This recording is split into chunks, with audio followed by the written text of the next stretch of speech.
news from Aston Martin and a blatantly honest Adrian Newey, which he's been in the sport for a long time. I'm starting to wonder if he's ever watched the news, because this isn't how Formula One works. You don't tell the truth to people, the journalists. But there have been some alarming stories. The communication between Aston Martin and Honda, and not having trips out to Japan and only finding out that the situation was this bad so late into last year.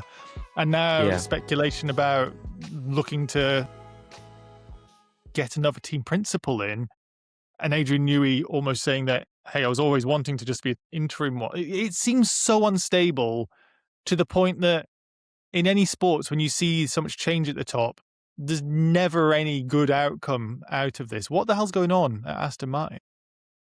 Well, it was pretty much a poor appointment in the first place, wasn't it, to make him team principal? Because that's certainly not what he is. He's a chief designer. That's where he should have been allowed the freedom to operate. And I said that before on this podcast, that, the way you get the best out of him is by allowing him just to do the design side of things, and then also call upon him and his expertise when you need troubleshooting. That's exactly what Red Bull did. Whenever there was a problem, they called him back into the fold, and how do we solve this? And he would work on it. And that is how you get the best out of him. I don't think you get the best out of him by making him team principal and answerable in the media, and responsible for hiring, budgets and design all the way through, and relationships with the drivers. There's too much going on, and they've cycled through team bosses now. It's incredible that Mike Crack is still there, because obviously he had that role, and he's seen people come and go, and whenever someone goes, he kind of fills in. I don't know what the answer is. I don't think that Christian Horner would want to go there unless he is part owner. I don't think that the ownership structure probably suits him in terms of what he wants to achieve. Christian Horner likes to be involved in the day-to-day running of the businesses, and sponsorship and doing those deals and partnerships, and he's very involved, heavily involved. And I don't know if that role would work within Aston at the moment. So I think there's a big decision to make at Aston Martin as to who is leading the team. Lawrence Stroll's the owner, but who's leading it? And at the moment, it does seem a little bit rudderless. There's no one there driving it forward. And the longer that goes on, the more uncertainty comes in, and it's difficult to see them finding a way out. And you mentioned the Honda stuff. For me, the most baffling element is that this is history repeating itself.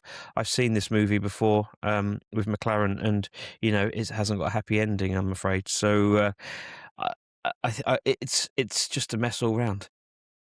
Depends on perspective there. McLaren ended up being world champions, not with Honda, and Honda ended up being the engine manufacturer of the world champions, just not with McLaren. So maybe a divorce at some point will be beneficial. But Ben, let me ask you this, though, Ben. In terms of Formula One, for people who haven't watched for a long time, I wanted to go through what happens in a situation like this. I've not watched football for a very, very long time, but there was a point when I was watching that it's this team needs a manager. Oh, there's a Mick McCarthy, or Sam Allardyce is another great example. A pool of managers who always seem to be perpetually out of work.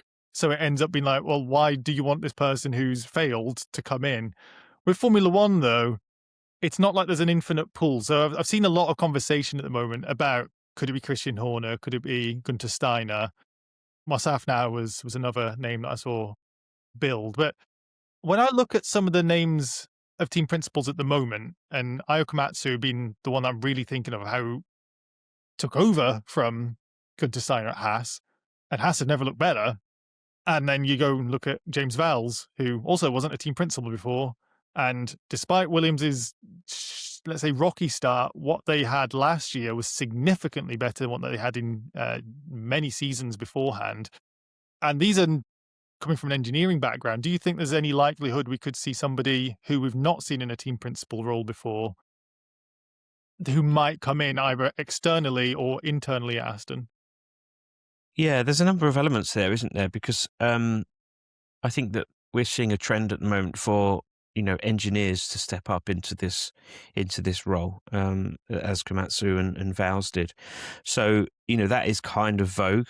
I'm not sure that it's the only way to go. If we look at Mercedes, Toto Wolff, part owner, but also very much not an engineer and a businessman. So it depends on what route that Aston want to go down. I think that they've tried the technical side of things, clearly with Adrian Newey, clearly with Andy Cow.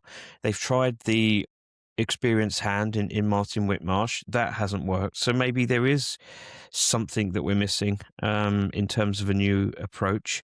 It's very difficult to see who they would pick at this moment in time. And, I go back to the question, Mark, about the decision making, full stop. Like, where are we getting these decisions from? Who's making the final call, and what's the evidence that they're based on?